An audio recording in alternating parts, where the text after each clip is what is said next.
not like you grew up on a diet of like pre-Riot Girl, like exclusively, like avant-garde music. I mean, you're listening to the same stuff we were all listening to, and that fed into what you do. I mean, I think that's nice because you're not trying, you're just kind of saying it's all grist for the mill, and you're not afraid to be enthusiastic about things. Not at all.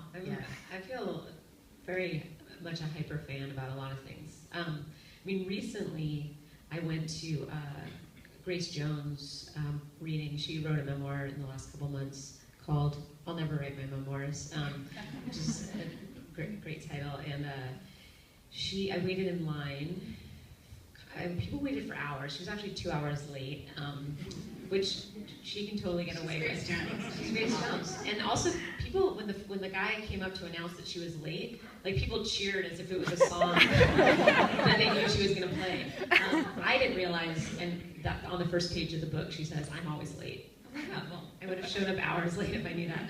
Anyway, so I waited a long time for her, and then when she signed my book, I said, "Good luck," which is like, why do you say good luck to Grace Jones? Like, she's fine. She's doing fine. Like, hope everything works out for you. Hope you have a really long, successful career. So I feel I am not immune to fanning out. Mostly the people I fan out over actually are authors. I think those are the only people I'm very, very intimidated by. Okay, so like who's the author that like Lori Moore, this is like this would be a nightmare for me, or uncomfortable at least, but I was in an elevator with her. She was literally trapped with me. And I decided to just be like, hey, I could just tell she was like, oh my God, when am I going to get to my floor? I just was like, well, now it's just you and me in this elevator. Just wanted to let you know that I love you. Later, though, at Gate of the Stairs, she actually references Slater-Kinney, so it works out sometimes.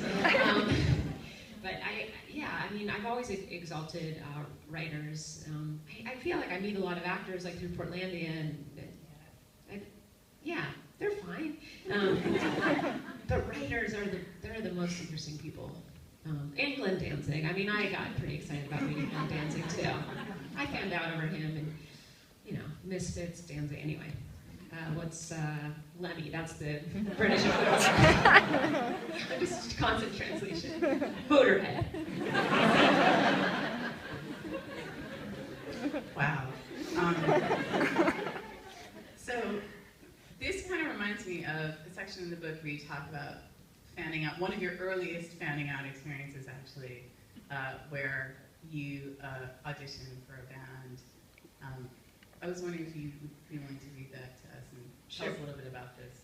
So when I was between universities, I transferred universities and had some time off. I was only 18, and I auditioned for this band called 7 Year Bitch, who were this Seattle sort of pre-grunge, grunge band, and they needed a guitar player, and I went over for this tryout.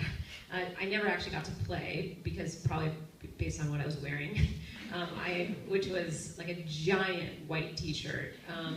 I just looked like a big cloud, and I was wearing one of my father's like vests, like a suit vest, and the flaps were really big and looked like 2 saloon doors, and a green J. Crew baseball cap that I took off, luckily. But when Elizabeth opened the door, she was wearing all black, and I was like, oh, right, all black. Why? Why would I wear anything but all black to meet somebody in a band? Anyway, I didn't get the job. I wrote her a really maudlin letter, like really long letter, just letting her know everything about my life. And for some reason, she still rejected me. Later, Slater-Kinney is a band, and this is what happens. During the next few months, I occasionally ran into Elizabeth at Seattle shows and music festivals, like 1077's N-Fest. She was always kind to me, but I had clearly become a pest. Later, when I knew what it felt like to carry the weight of your fans' aspirations, I would remember the way Elizabeth looked at me after I'd sent the letter. A look of pity, distrust, and weariness. There's a gulf of misunderstanding between musicians and their fans, and often so much desperation that the musician can't possibly assuage, rectify, or heal. You feel helpless and you feel guilty. With Sleater-Kinney fans, I tried to be generous, but I soon grew uneasy. For a long while, I could share nothing more than the music itself. I think I was too scared to be open with the fans because I knew how bottomless their need could be. How could I help if I was just like them? I was afraid I might not be able to lessen their pain or live up to their ideals. I would be revealed as a fraud, unworthy and insubstantial. The disconnect between who I was on and off stage would be so pronounced as to be jarring. Me, so small, so unqualified. In the early years of Sleater-Kinney, we played at Seattle's Crocodile Cafe. Elizabeth was at the show. By then, 7-Year Bitch had broken up.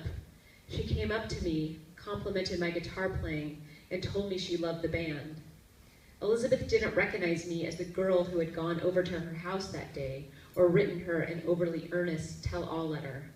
I was relieved that music had done exactly what I'd always wanted to do, which was turn me into someone else. So, I wonder if she knows now. what do you think? Maybe, if she's read the book. Honestly, it was pretty amazing. I was just like a totally different person to her. And I was like, yes. But now she probably does know. I mean, so you say the music could turn you into someone else. What does this do? Turns me back into that person I was before. It's a vicious cycle, you guys.